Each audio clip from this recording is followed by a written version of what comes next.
Hi, I'm James Chau, host of the China Current, where we talk about our shared global future. And you can't talk about our future if you don't talk about gender equality and how we can all progress together. I sat down in New York with Buse and Ruth Lawlor of the Global Health 50/50 movement to talk about how men, women and transgender people can live their best lives.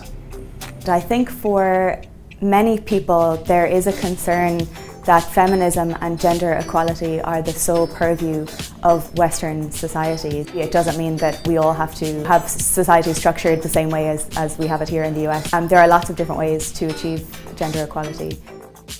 I traveled to China for the first time when I was 22, and the China that I saw then is so unlike the China that we see today. It was a country that had come out of a difficult time, and it was a very inward-looking country, and it was a country that was very suspicious of foreigners and foreign ideas.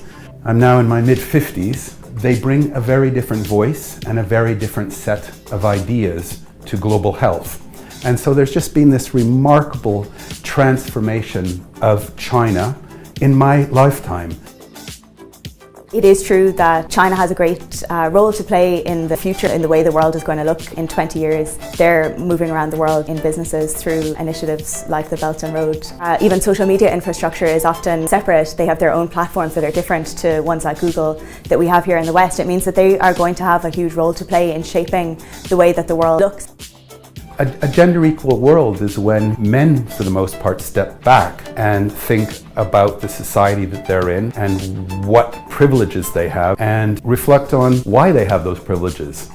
For women to succeed, it doesn't mean that men have to lose out. So yes, there will be fewer men in some boardrooms, but I think those men will find equal fulfillment in taking care of their children and their grandchildren or their parents, for example.